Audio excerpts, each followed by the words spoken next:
Good morning and welcome to the 2024 South Carolina High School League's spring captain's course presented by Farm Bureau Insurance of South Carolina. I am Romanda Noble Watson, the Director of Communications and Public Relations with the South Carolina High School League. And I am delighted to moderate today's workshop. I know it's going to be fun, it's going to be informative and delightful. So I am anxious to get started.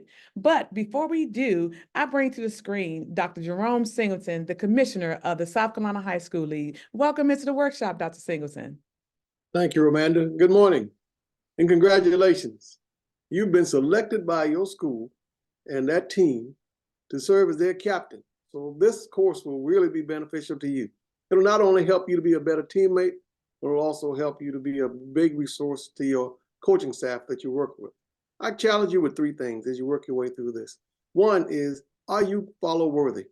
Are you deserving of being a captain? Think about that. And if you are, then what are you going to do to protect the mission? What are you going to do to protect the mission of that team? And then lastly, I want you to understand that if your presence don't make an impact, your absence won't make a difference. So enjoy this conference. Do a great job. We look forward to hearing from you. Thank you. Thank you so much, Dr. Singleton. And next we have our Director of Educational Services, Dr. Cottrell Rodan, who's going to bring you all some exciting information, some tools you're going to really need. Welcome, Dr. Rodan. Good morning. Now, this is one of my absolute favorite parts of my job. And so I hope that everyone here is so happy, healthy, and well. So I want to make sure you know that the purpose of the Captain's Workshop is to make sure you have all the things you need to be great leaders. We have some amazing dynamic speakers. So let's go ahead and set some norms so that you know how to utilize this workshop. All right, so first you want to make sure that you're taking notes, okay? Mentally, and also get those notepads and pencils out. Ask questions that we want this to be interactive. So we will have our Q&A section open. Make sure to put your high school, your name, and then a question that you have in that Q&A section so that we can answer those live once they've finished with their speaking part. So we want you to engage. Number 3, once you take your notes, it's important that you utilize those resources as you go through your spring season. And then lastly, make sure to enjoy. All right. So glad to have you here. Back to you, Director of Communications, Ms. Romanda Noble Watson. Thank you, Dr. Rodan. I have my pen for my notes, so I'm going to set it right here on my notepad so I can take the notes. So we're going to get started. Starting things off today is a championship track and field coach in the SCHSL. She has 2 years collegiate coaching experience, and 12 years on the high school level, spending the last 7 at Blythewood High School. The Blythewood Bengals captured the 5A state championship in 2023, and in 2022, they were the state runner-ups. In 2023, she was named the 5A Coach of the Year, SACA Coach of the Year, and the USTCCA South Carolina Coach of the Year. She has coached 43 All-Americans, and the girls' team received national recognition in sport.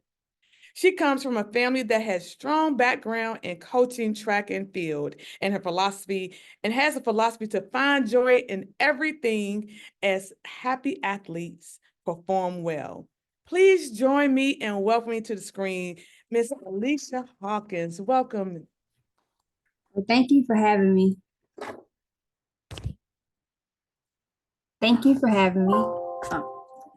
Am I clear? Okay. You're good. Okay.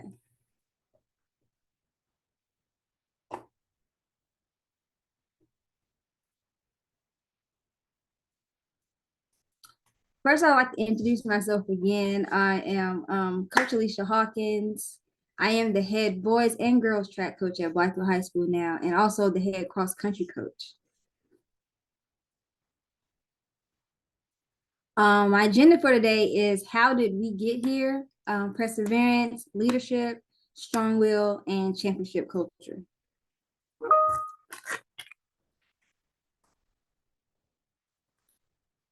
First, being a captain or a coach, sports have taught me that sports has always been a major part of my life. Being an athlete, a coach's kid, a parent of an athlete, a head coach, has really shaped me into the coach I am today. But it also starts with having all the right athletes involved. Being a captain and a coach, of course, comes with some important qualities.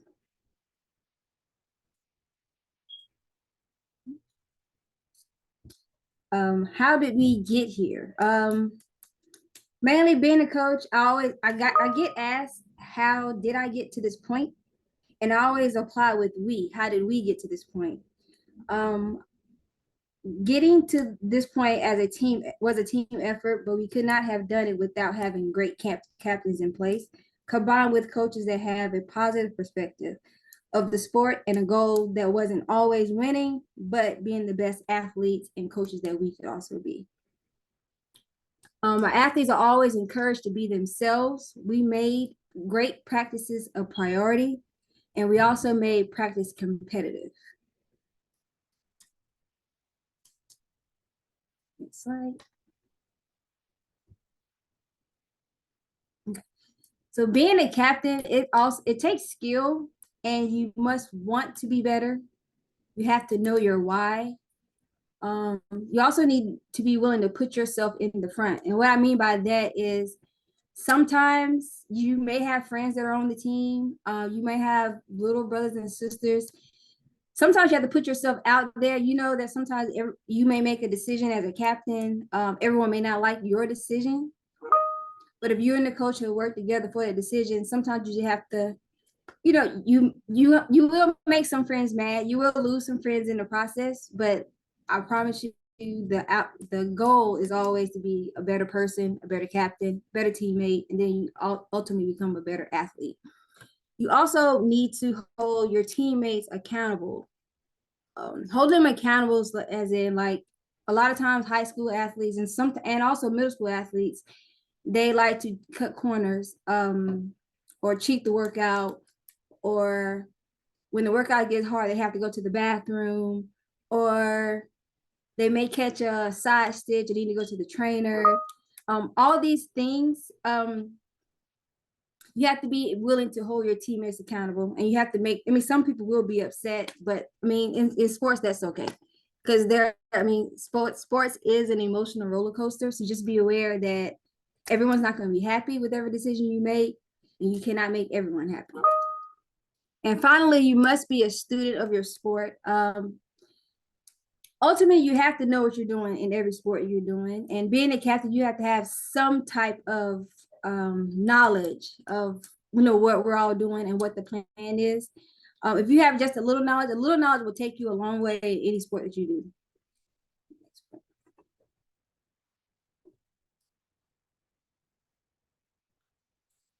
A glimpse of our team leadership at Blythewood is that I have a performance leader, and that performance leader is usually the athlete that is a high performing athlete.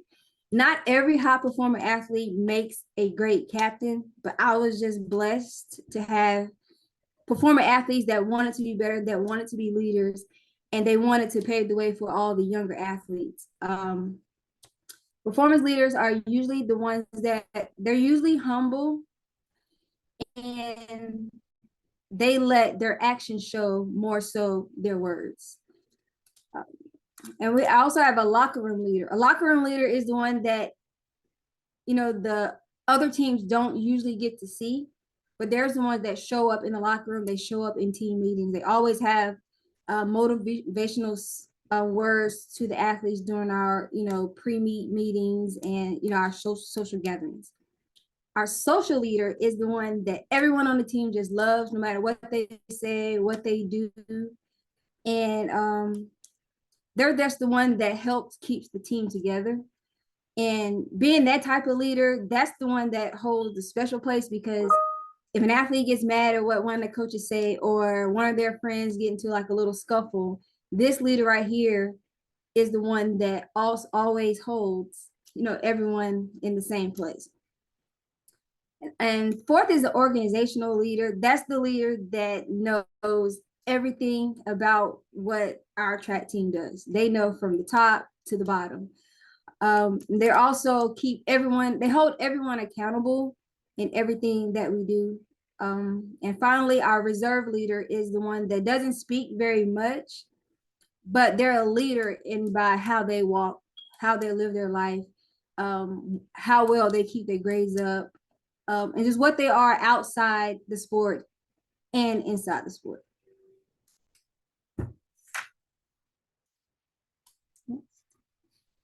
Perseverance. My time at Blackwood has shown a lot of perseverance. It's shown us that the struggle is real, and you have to stay the course. One particular story that I have is I started coaching at Blackwood in 2017. This is the year the Blackwood girls team, it was basically starting from the bottom. I mean, I had a lot of girls that had no knowledge of track and field. So basically, I was just starting the rebuilding, and it's a struggle when you're your first coach, and you have to figure out how to get these girls to buy in to the system. And that started with finding the right athletes to help bring all my whole mission together. So what I did, I mean, the first year it was still kind of rocky, but as the years come on, our captains got better and better of learning how to become effective captains. And once they learned to be effective, about 2021 is when we really started to come around as a team and as a program. And that was not done without having effective captains. I think our most effective captains came in around 2022 when we placed fourth. And I think they became better captains because sometimes in defeat, you have to show up. And we were defeated in 2021 and 22. And though all those girls just came together and like, hey, if we don't stand up, no one else will. So we have to be who we are for us. And then as we kept that attitude going and everyone holding everyone accountable, the captains just getting together. I mean, they hold their own little private meetings. Like, look, what are we going to do this year? And when they stick to their plan and you follow what your coach is saying, there's nothing you cannot do as a captain. But the main thing is you just need to know that you have to stay the course. You have to endure what's in head.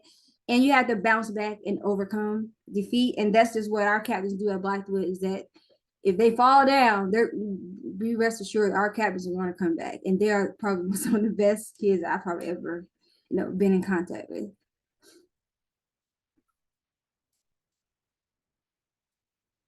Leadership. One thing about leadership, you do have the ability to guide the younger athletes. Younger athletes, they notice everything. If you forget something, they will tell you. So those are the ones that I have a joy being around the most. And those are the ones that kind of our captains gravitate to because they know they are the future. So you have to take care of the future of your team, even as captains. So it's not just the coach's responsibility, it's also the captain's responsibility to be able to guide the younger ones, in the direction so that they can one day become leaders. So if you're a good leader, rest assured the younger athlete will become great leaders too. You also have to be aware, just being aware with your surroundings, be aware of what a leader does. Just being aware with the, overall process of just being, in that leadership position. You also need to be able to perform well under pressure. I mean, every sport has some type of pressure. It's either pressure where you're trying to win or you're in the championship season, you're trying to, get to the last point, or there's pressure to just even get started. Because when you're starting something new, it's a pressure to say, hey, do I fit here? Do I want to be here? How long am I going to do this? But as a leader, it's up to you to help guide those athletes in a way where, just teach them how to perform well. Also, you have to be a positive influence on your teammates. And finally, realizing that you may not be the top athlete, but you still celebrate everyone's win, even when you're not at your best. And that's my favorite. That's one of the things that we, take pride in, is that everyone can't be the best athlete all the time, but your teammates are special and their wins are special to them too. So we have to treat their wins special to us, even when we're not, at our best. Strong will, we must cultivate a growth mindset. one thing that we do about cultivating a growth mindset of Blythefield, we work on this every day. We take 15 minutes before every practice, and we just all sit together and we just, just get everything off our minds and decide on, are we going to make this the best practice for today? And then, we just set all our pride aside and just make it happen. Another thing, you have to get out of your comfort zone, learn how to regulate your emotions, set realistic goals, develop a routine, and keep your connections strong. Strong connections can come from coaches. It could come from outside coaches. It can come from, your principal. It could come from your gym teacher. It can even come from former athletes that, come back from time to time. So, I mean, being strong-willed, it's like, it brings everything together, and it just makes the whole experience fun. And the championship culture, embodies all these things. You have the leadership, the perseverance, and strong will. I mean, you have these three things, it can create a championship culture. A championship culture does not mean that you're winning championships all the time. It's just that we're celebrating each other as a group, and we're all happy with whatever performance that we have.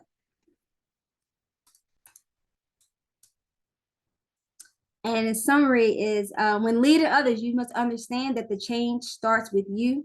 The hard part is getting others to buy in. And once you learn your audience and get them to buy in, you can create a wholesome environment. And this starts with you. Let your life and your passion touch others, and they will follow. Then the cycle continues and creates a championship culture. Thank you. And if anyone want to stay in contact with me, my personal email is there. And you can also follow Blythewood and their championship culture at the Instagram tags and Twitter right there.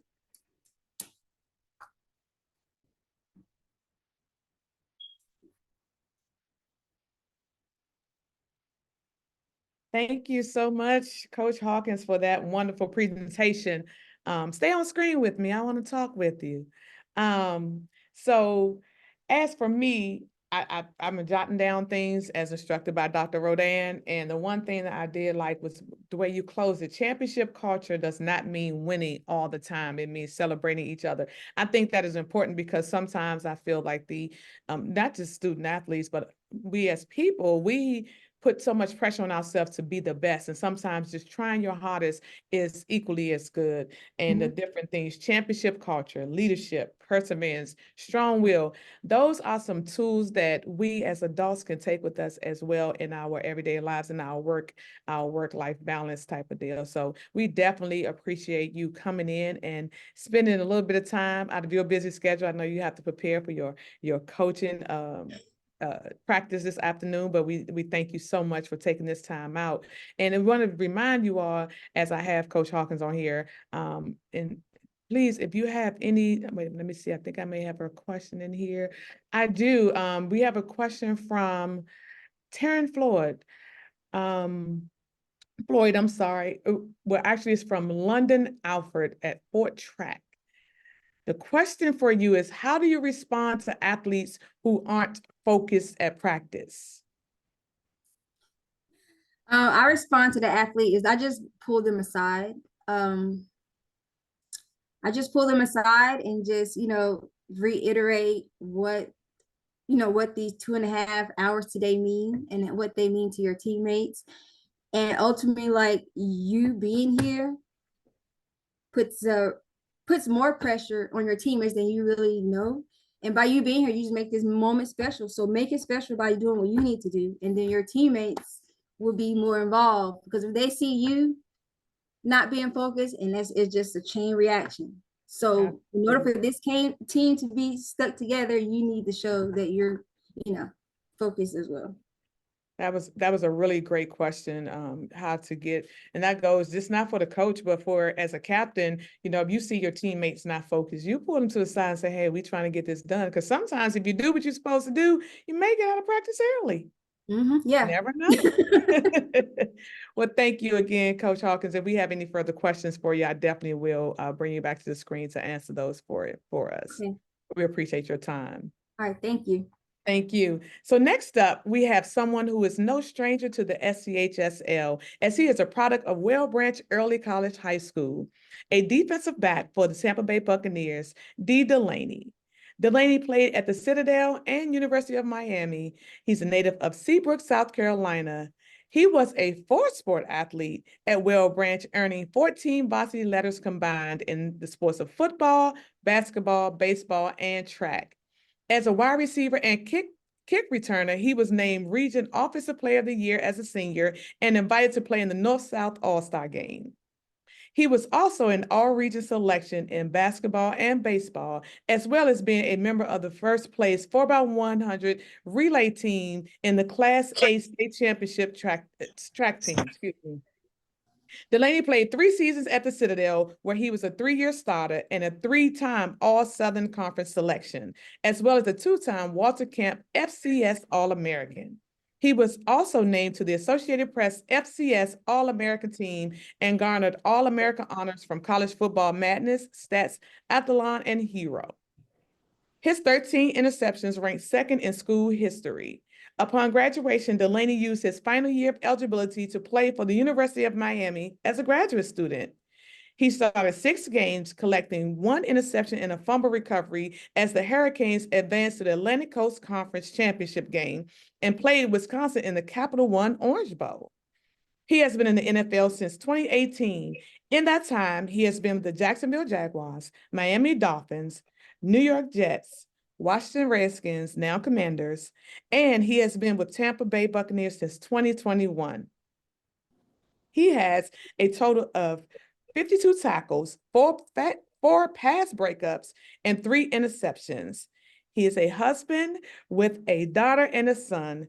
Welcome, welcome, welcome, Mr. Dee Delaney. Glad to have you with us today.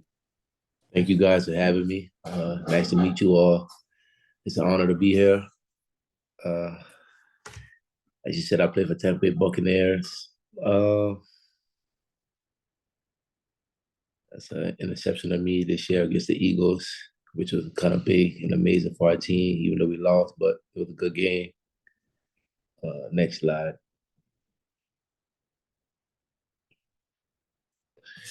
What is a leader to me? A leader is passionate. You know, somebody who actually loves what they're doing. You can actually just look at them and see that they come to work each and every day prepared. Their mindset is where it's supposed to be. Their attitude. They're strong believers in what their goal is. I know this year we had a couple leaders this year on our team to where you can just look at them and say, okay, they don't have to say anything to me. You know, I know what their end goal is. I know what they're striving to do. I know how they want to bring the team along. So I think that your attitude is a key factor in being a leader. One of my favorite quotes is, your attitude determines the altitude. So I feel like you can't come into the building or your workplace with a bad attitude, you know, because it wears off on your teammates. And once the whole team has a bad attitude, it doesn't work. And another thing is to build relationships. You know, with being on the Tampa Bay Buccaneers as long as I've built a lot of relationships with a lot of different people. I got to see how different leaders lead packs. So Tom Brady, he's the one who lead a pack. He doesn't say much, but he comes to work each and every day prepared. He shows up to the office before anybody. He gets there like 5:30 each and every day. So just to see how he react with the players, you know, each and every player by their names. He breaks down the film of each player. He can tell you your disadvantage or advantages. He can tell you how to help you. I think that what made him such a great quarterback, a Hall of Famer, because he built a relationship with his teammates. And then ultimately, his performance, you know, I mean, performance is everything. That's the name of the game in order to be a leader. I don't think nobody would want to follow anybody who wasn't performing at a top tier level.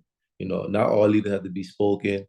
They don't have to they speak out, but they have to perform to the highest level of the game in order to bring their team along with them.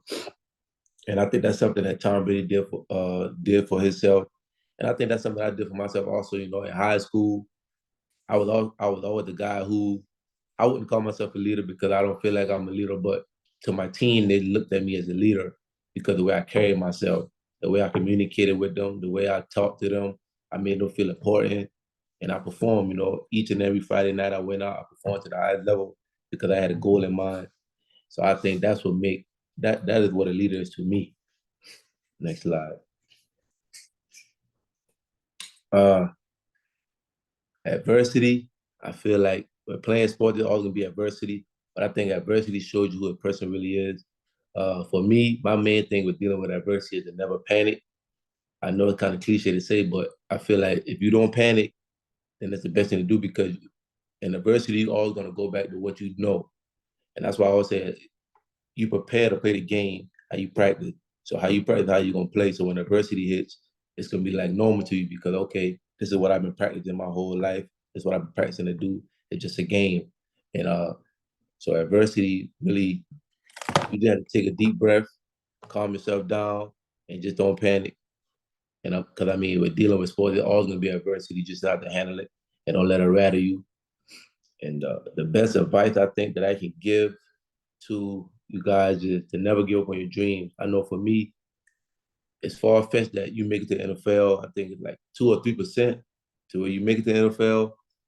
But you know, growing up since I was in 7th grade, I always tell everybody, all my teachers, everything, they ask me what I want to do. I said, I'm going to the NFL. They always, you know, give me a hard time. Oh, you had to pick a different career. I was like, no, this is the only thing I want to do. And it's the only thing I'm going to do. So I always believed I was going to the NFL. And I always think that the journey is what makes the end more beautiful, you know, even though it's gonna get hard, even though people are gonna tell you don't do it or you're not gonna be able to do it, just don't give up on your dreams because in the end it'll all be worth it. And I think that's really all I can say as far as advice and adversity.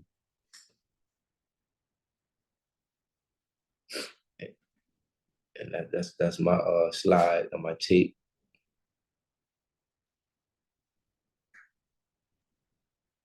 I know I didn't have as much as the talking. I could keep it with her. She was pretty good.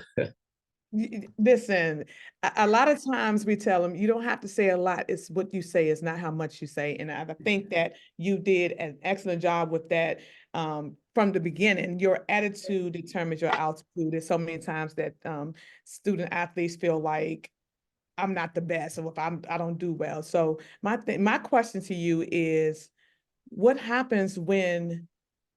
What are some of the things that you can do when you, if you feel like you're not the best, what are some of the things that you can do to become the best? So for me, for example, I wasn't always the best, but I was the best at what I did personally. You know, I feel like even with me playing in the NFL, I'm not the fastest, I'm the strongest, but I know where my strong key points are. I know what keeps me around the NFL. So I tune and focus on those skills and apply myself to that aspect. And that's just how I handle it. Well, I do have two questions that came in. One is from Kayla. And her question is, how do you deal with rude teammates? Uh, That's a great question for her. It's a hard one. Honestly, for me personally, I'm a more positive person. So my attitude, like I said, my attitude is everything to me. So I just try to stay positive around them, because even a rude person can't be nasty and rude if somebody else is around them with a positive attitude. Eventually, I feel like they're gonna come around and have no choice but to be happy. If everybody else around them happy and they can feel the vibe of your team, I mean, they don't want to be the negative Nancy on the team. So they'll eventually come around and understand that we are trying to reach one goal and have one thing in mind, and that's just to win it all. That's a very good point. Don't let someone change who you are. Don't let them dictate who you are just because they feel that way. And Yes. this came from Malia. My apologies if I mispronounced your name, Mara from Fort Track. How do you handle someone who has aggressive tendencies? I'm not sure if it's a coach or a player, but I mean, I feel like every coach has their own different style. Some coaches come out aggressive, some come out more passive, but in the end, I think that it all means good. I had to deal with a different variety of different coaches, and some were aggressive that I didn't like, but I understood where it was coming from. And then some was very passive, and I mean, they didn't get the job done. So I feel like if they're aggressive for a reason. Okay. One of my coaches always told me that if I'm always getting on you, I'm getting on you for a reason. I see something in you that you don't see yet. You may not understand it now, but in the end, you'll understand why I'm doing it. So just don't take it so personal. Listen to what they're saying and just, like I said, listen to what they're saying. All right, we have some more questions coming through. Kendall from Chesterfield Softball. How do you deal with self-failure? I guess if you put too much pressure on yourself. So I would say, like she said, put too much pressure on yourself. Well, I was out the league for maybe a year and a half, 2 years. And that was maybe one of the most pressure I ever put on myself because I felt like I let myself down. Even though I made it to NFL, I felt like I wasn't in there and I still had a lot to prove to myself. But as time went on, you just got to get around people who actually support you and believe in you. My wife, she always tell me, "Oh, I'm proud of you," and don't stress yourself about it. Look how far you came. Some people don't make it this far, so don't be so hard on yourself. Be in the moment. Be thankful and grateful that you made it this far. It's a blessing just to make it this far. So I feel like you have to be where your feet at. Enjoy the moment, even though you're gonna be hard on yourself. Just enjoy the moment because it's rare. All right, and this is from two people, Matthew Sullivan and Caitlin Robinson from Grace Soccer. How do you deal with negative energy surrounding the team? So I would think I would think you guys maybe should have a team meeting and just sit around, not argue anything, but just sit around and ask each and every one, like, what is your goal? What is your purpose? Why are you actually playing this sport? If you're gonna bring a negative energy to the team, like, what are you here for? Just ask yourself, are we all not trying to reach the same goal? Let's just put our ego and pride aside for however long the season is, and let's just obtain what it's trying to be obtained, and that's just to win the championship. Once y'all do that, y'all can just go y'all separate ways, and then the next season do it all over. But I think we all had the same end goal, and that just is to win, like I said. All righty, and from Avery Mason with Dorman High School Softball. How do you deal with multiple, I'm gonna say people, she said girls, but I'll say multiple, trying to lead in the same areas? Somebody has to follow eventually, I guess. Yeah. That's a hard, I don't know. Great question. I feel like you said, somebody has to lead and somebody to follow. Uh, 1,000 sheep can't lead one lion, but one lion can lead 1,000 sheep. So somebody has to take charge and actually say, okay, this is what it is. I know we all want to lead and we all want to be in charge, but somebody has to be in charge. But the thing about being in charge is when you're in charge, you have to be able to take the fall too. A lot of people are not willing to take the fall with being in charge. So just whenever y'all pick y'all certain male or female, when all of them be in charge, just let them know like there's a responsibility being in charge. For football, a quarterback, he's in charge of us. When we lose, when we win, he's in charge. He take all the glory. But when we lose, he take all the criticism and everything. But he knows that come with the job. So you just have to figure out who's willing to take all the downfall and the praise. All right. And from Finley, what was your mindset when you shot for shooting for the NFL? What was your mindset? So my mindset was a little different. Because I had a little different role, but so my whole mindset was I don't want to work. I don't want to. I don't want to do a 9 to 5. My uncle, he wanted to go a business shop, and he had me out there one day working on cars and stuff like that. I was like, oh no, that's not something I want to do. So that was my drive, and that was what drove me each and every day. Like, okay, I don't want to do any hard labor. I don't want to have to get up, put a suit and tie on. I don't want to go to work. I want to do something I enjoy doing. So that would drove me each and every day to make it to the NFL at any cost. Oh, okay. And they keep rolling in. Thank you all for your questions. From Brooklyn Miller, what did you do for team bonding? So in high school, I felt like it's a little harder. Well, when I was in high school, it's a little harder, but I think today it's a little easier. You can go hang out, do more hanging out activities. Just go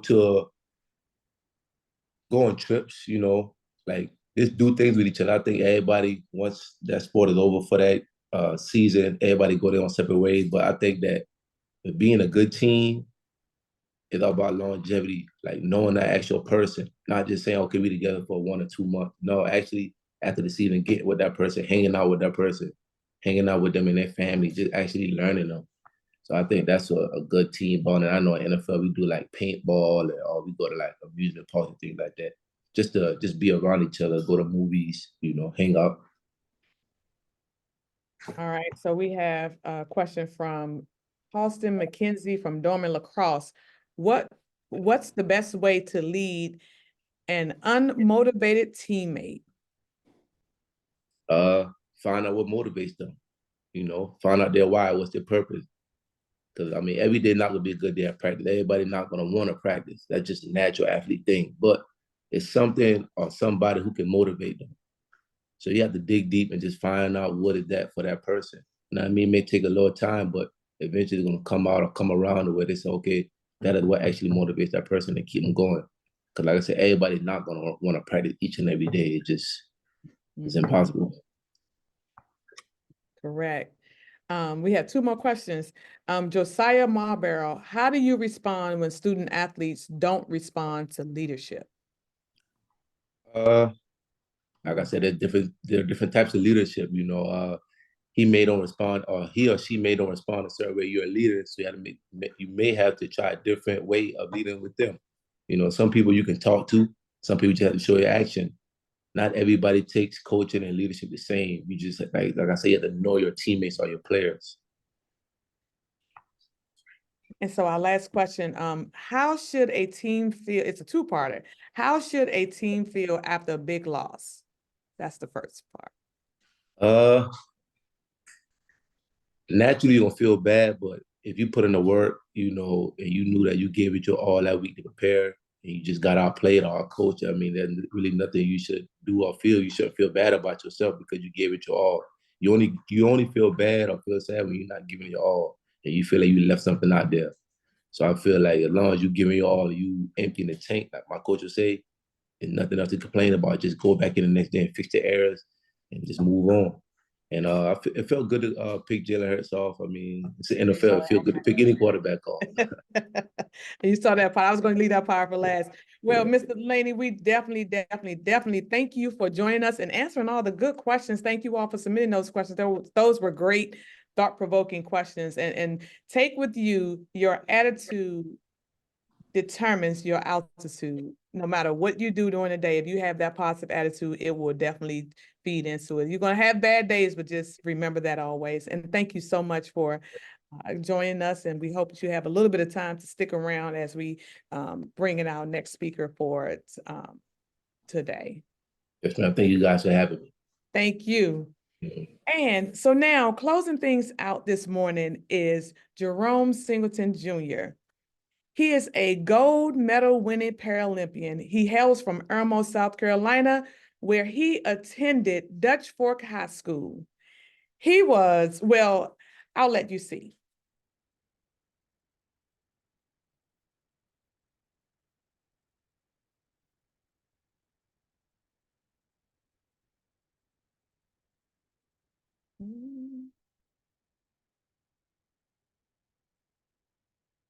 We're going to see in a minute. Hold tight.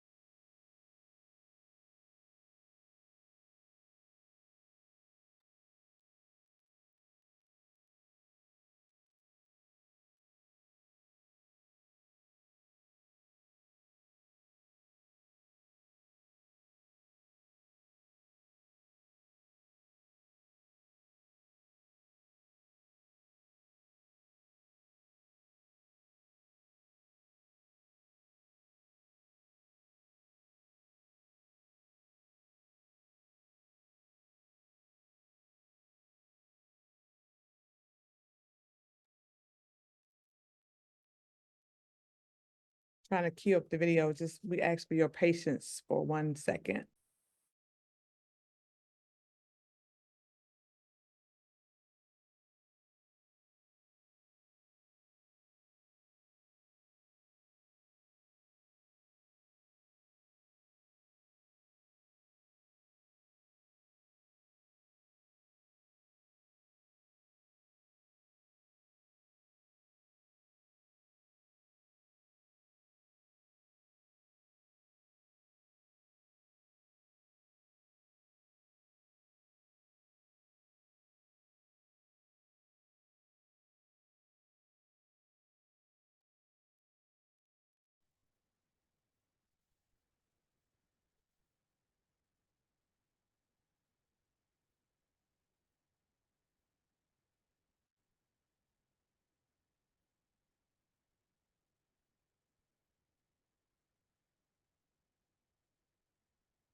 Hey, we can't hear it. We can't hear it.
You did, okay.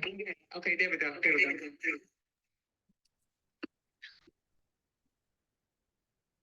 Thing about being an athlete. I was kind of a nerd. So an athlete gave me a chance to be quote unquote cool. So that's what I really liked about it. My name is Jerome Singleton Jr. I'm from Irmo, South Carolina, and I'm a Paralympic track and field athlete. All I've known is missing a foot since I've been young. Even when I dream, I still have to put on a leg to walk around each and every day. I had a birth defect, so it caused me to get my foot amputated at 1.5. Well, my parents, they were there for me from a young age. They actually came out to the sports with me. They actually really focused on academics. I learned that athletics, you could do it for a period of time and you can enjoy it. I said, but your mom's going to take you to where you need to be later on in life. And they really instilled that into me, that drive and that hard work. When I left high school, I was one of the top 100 senior prospects in South Carolina. I had a couple scholarships for athletics to play football. I said, but my full ride came from academics. I decided to, I guess, devote myself to my studies that first year. And after the first year, I was like, whoa, let me learn more about artificial limbs, like walking and running legs. So by looking up running legs, I came across an article on a guy named Marlon Shirley. He was a two-time Paralympic champion. He was a single leg amputee. I looked down, I was like, well, I only have one leg. My dad told me that it's not about you, it's about the story. So I actually live my life trying to create a story. So if someone ever reads it, they can understand that it's possible. I know that in track and field, I can wake up one day and pull a hamstring. I'm no good anymore, but your mind, you can always, come up with new ideas, innovative ideas, and effectively help the world.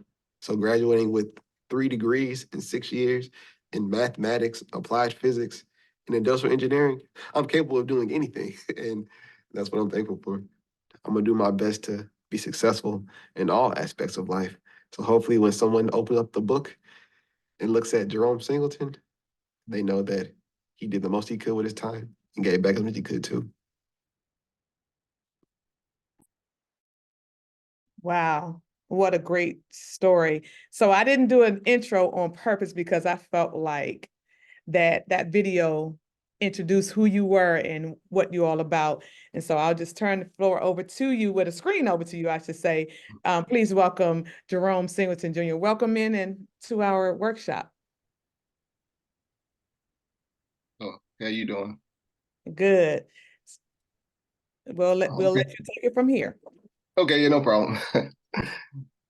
So how are y'all doing today? So I'm not just here to congratulate you all as captains, but I urge you all to become leaders.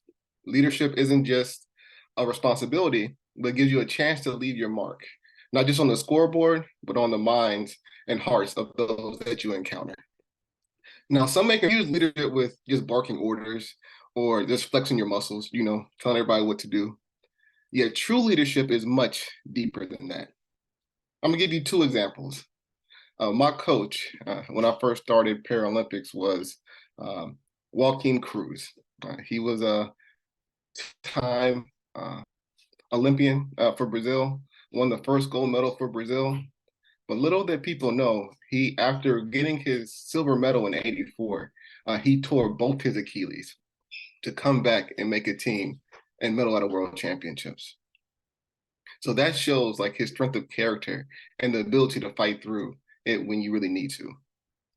Another example is when we had just went to London in 2012. Like we went across the line, we thought we had a bronze medal. So if you look at our relays for the US, you know a lot of times we just get DQ'd. So there's so many pictures out there with us with flags around our necks just to find out we got DQ'd. But after 2012, we came to 2013 and we were in Lyon, France. Before that race, it took true leadership. I looked at my teammates because I was one of the veterans, and I knew that I had to put them in the right mindset in order to compete at the highest level. And I knew by providing this mindset that it may be best for the team, but may not be best for me in the long run, because I gave my competitors the edge, and it really actually helped out to help them break some world records later on. But that showed you that sometimes you have to put the team before yourself. Now, these are just two examples. And true leadership isn't just about showing outward power. It's really about our character. Are you someone that your teammates can trust? Someone that doesn't just talk the talk, but do you walk that walk? Do you stand on business? You know what I mean? Empathy. Can you understand your teammates' struggles? Can you celebrate their successes and be the one to be there to lift them up when they fall? Can you communicate? Can you communicate that vision, that goal, and the expectations that is needed from your team and what is brought to you from your coaches? And do you have that humility? Can you realize that leadership isn't just about you, but creating a team that is greater than the sum of its parts? To me, being a captain, as you all know, is an honor, but it comes with expectations. You have to set the standard. Be the first to arrive, the last to leave, first at the competition, last to leave the competition. Be a role model, embody sportsmanship, work ethic, and the discipline that you expect out of your team, and just lead by example. Be the teammate that you wish you had, one that encourages, one that motivates, and celebrates other successes. Remember, it isn't about the title, but about the impact, a legacy on and off the field. So captains, I challenge you, lead with passion, empathy, and unwavering determination. You have the power to make your team this season and something that's very special and one to remember for ages. Thank you. Thank you so much. So you followed up that great video with some great words. Being a true leader, understand that you have to put your team before yourself. A lot of student athletes, a lot of people in general think leadership is getting the accolades and being the top to do and the best to do it, but it's not all about you, especially if you are on a team. Must have good character. That is truly, truly important because that is going to take you throughout life for sure. Empathy and understand the struggle. Just because someone is having a bad day don't mean that's who they are. That's what I gathered from it. So I hope that's what you was trying to portray. I'm interpreting some things. So hopefully what I interpreted is correct. And most importantly, set the standards. I remember the basketball movie, Love and Basketball, and the star basketball athlete was leading from what her coach said, you cannot lead from the back. So we truly appreciate your words. And let me see, I do have a question from Malia. How do you motivate other teammates who struggle with comparing themselves to others? Man, I think you're right. I think we get caught up in comparison a lot. But what I've done is like I started tracking like my workouts so I can see my own progress. The biggest thing is to try to be a little bit better at each and every day. And then one thing I remember recently is like Kobe Bryant was talking about like how much he practiced. A lot of times, if you put in the extra work, you're going to get better. So that's like why you see such progress of like some teammates over the summertime, because like they're putting in that work. And so always stress them they can put in the work. the desire is to be like a pivotal role, play your part for the team, and that part's going to get larger and larger. And be that encourager. Like, don't be willing to help them out if you can. Okay, we have a question from Ridge Spring, excuse me, Ridge Spring Monetta Softball. How do you bring your teammates? I mean, you participated in what I like to call an individual team sport, but Yeah. how do you bring your teammates back in when it's not going as they hoped? Oh, man, everything doesn't always go as we plan. Like I used to hurdle back in high school. Like I've went down in hurdles, but you always have to dust yourself back up and go on to that next step. Like everything's meant for a reason. Like if you couldn't handle it, like the Lord wouldn't put us through it. So that's kind of how I look at it. All right, and from Jaden Bell, what are some of the ways to take pressure off the younger teammates as a veteran? Oh man. They coming with some good questions today. Good. Well, I always think the best thing about being a younger teammate is time. Like when I first started, like with Paralympic track and field, like I was pretty young. I was like 18 years old, 19. And then some of our vets were like in their 30s. So it was a little interesting. Now what I've found is a lot of times when you're a captain or like if you have your vets, if it's a person that doesn't have like the same position, then it's not like a conflict a lot of times. It's a lot easier to mentor like the younger person. I even know for myself, like I've mentored a young lady named Famita Ayambeko, and she became like a two-time Paralympian. Since she was like an amputee, like myself in the same side, like it wasn't like a competitive type thing because we were like different positions. So maybe try to align. Of course, it's great to have the same position, like if you have like your JV team, B team, and or Right. whatever. But I just feel like it works a little bit better, like when it's not a competing interest when you're mentoring. All right, and we have Kayla. Were there many challenges as you worked your way to the top? Oh yeah. Well, it's just having that self-confidence, to be honest with you. Like you have to get to the point where, like to get to the top, like you have to be a little bit off, I feel. Like you have to have this true belief that you're the best in the world at what you do. So one little saying I would tell myself when I was practicing, I said, you're the best at the world at what you do. So each and every day, you need to prove it. So like throughout the journey, I remember so you might see running prosthesis. Like when I was in high school, I had like my everyday prosthesis. Think of like a walking boot. So if you put a walking boot on, that's what a prosthesis is like, like a walking prosthesis. But I remember the first time I got my running leg. So I thought I was going to be like the fastest thing in the world, just to find out that I pretty much ran the same time. And so it showed me that it's not always equipment, but sometimes you just have to put in that work. And the only thing that follows hard work is results. All right, and then we have our last question. What advice do you have to always try and keep a positive attitude even when you're going through some things? Oh man, so one thing I always say is I live my life like a story. So if someone reads it, then they know what's possible. Sometimes take yourself like out of the situation and say, if I could be that role model or that person that I wish I could see, because we all may not get a chance to see that, can I provide that for the next person?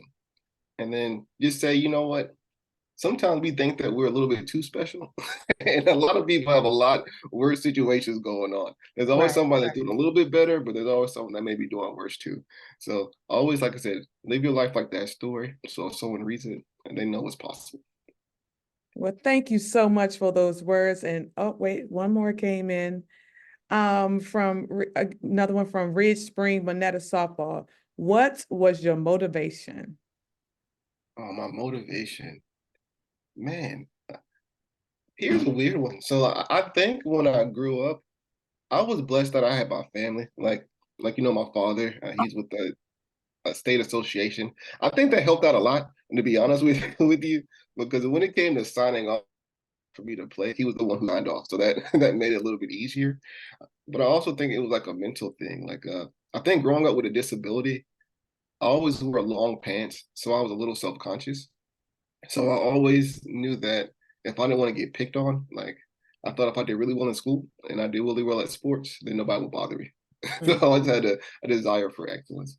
And then just getting into the right environment, man, like you're going to be the sum of the 5 people that you hang out with the most. So try to get into the right environment, a really positive environment. The reason that I did well in school, especially when it came to college, was we had an environment of excellence. So at the end of each year, we did summer internships. So if you didn't do a summer internship, then you had nothing to talk about when you got back to school. So everybody kind of pushes each other, and then life is life is like a journey. So it's going to change over time. You're gonna meet new friends, new seasons, and it's just going to be fun. Just something to look back at. But I will tell you that you remember high school. It's crazy. You know what? The craziest thing is I won world championships. I won Paralympic Games and broke world records. But I still remember not going to a state championship. And that's crazy. And we still talk about it to this day. But it's always like you have some really great friends, some lifelong friends that you can meet while you're in high school. That's wonderful. Wow. Through all your accolades, high school, the one thing that you didn't do is the one thing you remember. It happens that way. Well, thank you so much again, Jerome Singleton Jr. for joining us. And thank you to Ms. Hawkins and Mr. Delaney for taking out your time, giving us some insight and tools today. I'm sure our viewers, I know I did, have some things to take away with them. So we appreciate you. And now before we conclude everything, I bring back to the screen Dr. Rodan to provide some remarks. Wow. That had to be one of the best captain's workshops we've had so far. I mean, the speakers were amazing. The fact that you said, Jerome Singleton Jr., that your high school experience really does, like, you remember that. You remember not going to that state championship. That's amazing to hear, So you guys, you just can't imagine the wealth of knowledge that you've had today. So I'm just too overwhelmed by it. But it's time for us to give some shout outs. All right, so let's talk. So welcome, and I'm so glad you're here. Carvers Bay, South Point, Dreher, Westwood, Gray Collegiate, Wando, Ridge Spring, Monetta, Sumter, Irmo, Great Falls, Rock Hill, Dorman, Chesterfield, Eau Claire, Northwestern, RB Stall, Abbeville, Spring Valley, Fort Dorchester, Fort Dorchester, Marlboro County, Academy Magnet, River Bluff, American Leadership Academy, Lake City, Riverwalk, and we even have a middle school, St. Andrews Middle. We are so glad that you guys joined us at this wonderful event. I hope that you took some amazing notes. I know I did. I heard true leadership begins with you. Live your life like it's a story. Be the hero in your own story because someone's going to read that book, right? Have perseverance. You can learn more from defeat, and be where your feet are at. I took that as enjoy where you are because getting this far is a blessing. I'm so glad you guys joined us today, and I hope you enjoyed it as much as I did. So back to you, Director of Communications, Mrs. Romanda Noble Watson. Thank you so much, Dr. Rodan, and thank you for those shout outs. Well, we're almost done, but before we go, want to give you just a few things that's happening over the next couple of weeks in the SCHSL. Next Friday and Saturday, February 23rd and 24th, will be the Wrestling Individual State Championships at the Anderson Sports and Entertainment Center in Anderson, South Carolina. Tickets can be purchased at gofan.co. And beginning next Friday, the 23rd, and running through Saturday, March 2nd, the South Carolina High School League will host its 2024 basketball upper state, lower state, and state finals at the Florence Center in Florence, South Carolina. This will be the first time that all 3 finals will be held in one place. Tickets will be on sale soon, so be sure to tune in to the SCHSL website at www.schsl.org for all the happenings, including the tickets for the basketball tournament. Thank you all so much for attending today's Captain's Course, sponsored by Farm Bureau Insurance of South Carolina. And I truly hope that you gain something to take back with you as you begin your seasons. Good luck to you all and have a wonderful and successful season.